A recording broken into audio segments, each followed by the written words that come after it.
রবীন্দ্র সরোবরে বাংলাদেশের জার্সি দেখা মিলেছে, যেহেতু বাংলাদেশ সিঙ্গাপুরের সঙ্গে খেলবে সন্ধ্যা 7টায়, তো বাংলাদেশের জার্সি দেখা মিলবে তো খুব স্বাভাবিক। তবে বাংলাদেশের জার্সি যেমন দেখা মিলছে, একই রকম একটা অদ্ভুত জার্সি, মানে ফুটবল ফ্যান তিনি সান্তোসের জার্সি পরে এসেছেন, তার থেকেও শুনবো কেন তিনি বাংলাদেশের ম্যাচে সান্তোসের জার্সি পরে এসেছেন, আগে সেটা আমরা একটু শুনি। আচ্ছা, আপনি কি নেইমার ফ্যান? জি মানে ব্রাজিলকে অনেক বেশি পছন্দ, এই জন্য? জি। তো আপনার পাশে যারা বাংলাদেশের ফ্রেন্ড হয়তো আপনার, তারা বাংলাদেশের জার্সি পরে এসেছে, আপনি নেইমারের জন্য সান্তোসেরটা মানে বাংলাদেশেরটা পান নাই নাকি একটু তাড়াহুড়া ছিল? একটু তাড়াহুড়া এটার জন্য আর কি। আচ্ছা। আর সান্তোস তো বাংলাদেশের জার্সির সাথে ম্যাচ করে। ও আচ্ছা আচ্ছা, মানে একটু অদ্ভুত ফ্যানই বটে, দুটো সাদা কালারের জন্য এই জন্য পরে এসেছেন। আচ্ছা যাই হোক, সেটা ভিন্ন গল্প। আচ্ছা, আপনার হাতে একটা ফ্ল্যাগ, তো এর আগে কখনো এখানে ফুটবল ম্যাচ দেখেছেন? না, এখানে কখনো দেখি নাই। আচ্ছা, মানে সরোবরে এবারই প্রথম আপনি ফুটবল ম্যাচ দেখেছেন, অন্য কোনো ম্যাচ দেখেছেন? অন্য কোনো সরোবরে দেখি না, কিন্তু স্টেডিয়ামে যে খেলা দেখা হয়েছে। কোন ম্যাচ দেখেছেন? স্টেডিয়ামে এমনি যে আবাহনী লিমিটেডের খেলা দেখছিলাম, এইটাই। আর হচ্ছে যে এমনি ক্রিকেট, মিরপুর স্টেডিয়ামে ক্রিকেট খেলা দেখা হয়েছে, এমনি সরোবরে বা কোনো জায়গায় কোনো ক্রিকেট খেলা দেখা হয় না। মানে এই ফ্যানগুলোই আদতে ফুটবলের সবচেয়ে বড় প্রাণ।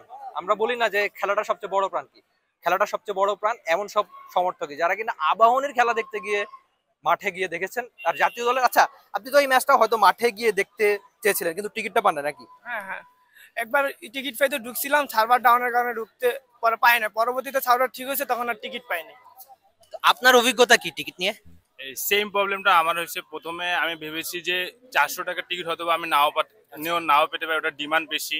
কিন্তু আমি যার কারণে 2000 টাকা বা 5000 টাকার টিকিট আমি ট্রাই করেছি, কিন্তু আমার ওই যে সার্ভারের প্রবলেম বা কোনো ইস্যুর কারণে আমরা পাই না। তবে উচিত ছিল যে একটা সিরিয়াল অনুযায়ী বা লাইন করে দিয়ে যদি সরাসরি টিকিট সরবরাহ করা যেত, তাহলে আমাদের জন্য খুব সুবিধা, যারা আমরা ফুটবল প্রেমিক হিসাবে। তো আমাদের জন্য এই ধরনের সুযোগ সুবিধা যেন বাফুফে বা ফুটবল ফেডারেশন দিয়ে থাকে আমাদেরকে।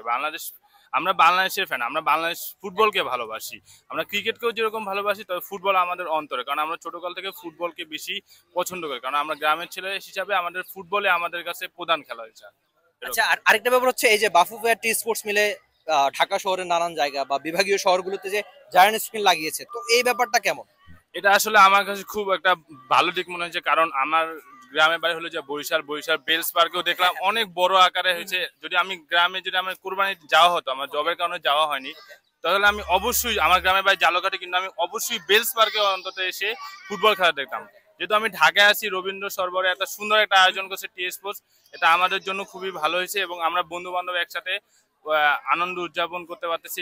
টি স্পোর্টস এর কারণে ধন্যবাদ জানাই যে তারা এত সুন্দর একটা আয়োজন করছে সারা দেশ জুড়ে। Thank you. আচ্ছা, বাংলাদেশ কি জিততে পারবে? ইনশাআল্লাহ। এমন একটা ফ্ল্যাগ, মানে একটা দল কেন খেলে? জয়ের জন্য খেলে, কিন্তু একটা পতাকার জন্য বোধ করি বাংলাদেশ দল আজকে খেলবে। আর এমন সমর্থকদের জন্য হয়তো আজকে বাংলাদেশ দল খেলতেই চাইবে। আর এই সমর্থকরাই কিন্তু ফুটবলের সবচেয়ে বড় প্রাণ। একজন আবাহনীর খেলা দেখতে মাঠে গিয়েছেন, আরেকজন 5000 টাকার টিকিটের জন্য চেষ্টা করছেন, কিন্তু তিনি টিকিটটা পাননি, এজন্যই আজকে বড় স্ক্রিনে রবীন্দ্র সরোবরে খেলাটা দেখতে এসেছেন। তবে আদতে বাংলাদেশ সিঙ্গাপুরের সঙ্গে ভালো করুক, হামজারা ভালো করুক, জামালরা ভালো করুক, সেটাই এমন সব ফ্যানদের চাওয়া। পারবে কি Bangladesh? Rifat Emil, T Sports, Dhaka. For more updates, subscribe to our YouTube channel and click on the bell icon. Follow us on Facebook and Instagram. Download T Sports app to enjoy exciting games and highlights. Visit tsports.com.